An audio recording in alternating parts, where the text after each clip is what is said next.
कथा है। तो उन्होंने कहा कि मुझे कथा सुनाओ। उन्होंने कहा इस कथा को जो सुन लेता है वो अमर हो जाता है। इसीलिए उन्होंने डमरू बजा दिया और डमरू का जैसे नाद किया तो वहां क्या थे, पशु पक्षी थे, वो सब भाग गए। इतने में क्या हुआ कि एक सुखी, जिसे तोती बोलते हैं ना, तोती बोलते हैं, कई जगह सुखी बोलते हैं, तो उसका छोटा सा अंडा था। तो वो जो तोता वगैरह वो सब उड़ गए, सुखी वगैरह, लेकिन जो छोटा सा अंडा था वो नीचे गिर गया। अब जैसे ही नीचे गिरा तो वो कथा जैसे ही शुरू की उन्होंने सुनाना, तो वो जो अंडा था वो धीरे धीरे फूटने लगा सुनते सुनते।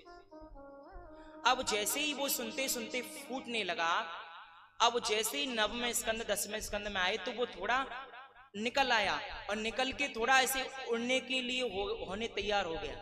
यानी भगवान की कथा ऐसी है कि सब कुछ कर सकती है। अब क्या हुआ कि मैया को नींद आने को ही 11वें स्कंद पे तोता ने सोचा कि मैया तो इनकी घरवाली है, इनको फिर सुना देंगे, सुन पाऊंगा तो मैं वैसे ही रह जाऊंगा। तो तोते ने क्या किया कि वैसा ही हुंकरा भरते रहे और जैसे ही वो हुंकरा भरने को भरते रही। अब माँ ने बाद में पूछा, जैसे ही उन्होंने जयकारा बोला, बोलिए शंकर भगवान की। उन्होंने कहा, अरे प्रभु कहाँ आप कह रहे थे उद्धव गोपी संवाद कैसे हुआ, क्या हुआ? उन्होंने कहा कि कथा तो हो गई, राम राम मैंने तो सुन नहीं पाई। भोलेनाथ ने कहा, तो ये कथा ये कौन कर रहा था? आपकी तरह बिल्कुल हुंकरा दे दे के कर रहा था। अब देखा तो वो जो सुखी का जो यानी कि बच्चा था, सुख था, तो वो नन्ना सा सुख था क्या, उड़ने के लिए तैयार हो गया। भोलेनाथ जी ने क्या किया कि त्रिशूल लिया और दौड़ने लगे। तो वो सुखी का जो बच्चा था वो सुख वो उड़ने लग गया।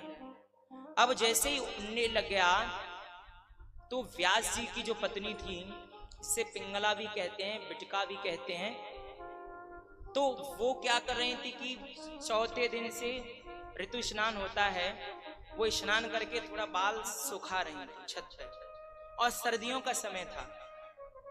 जैसे ही वो बाल सुखा रही थी तो झमाई आती है ना, तो झमाई जैसे ही आई तो जो सुखी का जो बच्चा था उनके गर्भ में प्रवेश कर गया।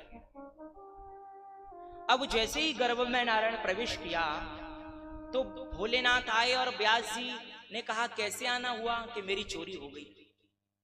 तो व्यास जी पहले तो हंसे कि देखो इनकी काय की चोरी। उन्होंने कहा कि भोलेनाथ आप तो बिल्कुल ही भोले हैं, आपकी काय की चोरी? कि देखो मेरी कथा की चोरी। उन्होंने कहा ये बिल्कुल ही, क्योंकि आपकी काय की चोरी होगी? गले में सांपों की माला और बिच्छू पहनते हैं, इतने भूत प्रेत रहते हैं, काय की चोरी? कि मेरी कथा की जो सुन लेता है ना वो अमर हो जाता है। तो व्यास जी फिर हंसे कि ये बिल्कुल ही भोले हैं, क्योंकि भोलेनाथ बिल्कुल भोले हैं। और तो उन्होंने कहा कि कथा की चोरी अमर सुन के जो सुन लेता है वो अमर हो जाता है, कि तो वो सुन लिया तो वो तो अमर हो ही गया। उन्होंने कहा ये सही कह रहे हैं। तो श्री सुखदेव जी के बारे में आता है कि 12 वर्ष तक ये गर्भ में रहे और कहा पिताजी ने कि बाहर आओ। उन्होंने कहा कि पिताजी ये भगवान की माया है ना, मुझे घेर लेगी और मैं नहीं आऊंगा तो भगवान। उन्होंने कहा कि देखिए भगवान आपसे कह रहे हैं, भगवान से प्रार्थना की तो भगवान ने कहा कि देखिए जो मेरी माया है ना वो कभी नहीं घेरेगी। अब जैसे ही 12 वर्ष बाद में श्री सुखदेव जी का जन्म हुआ, बोलिए श्री सुखदेव भगवान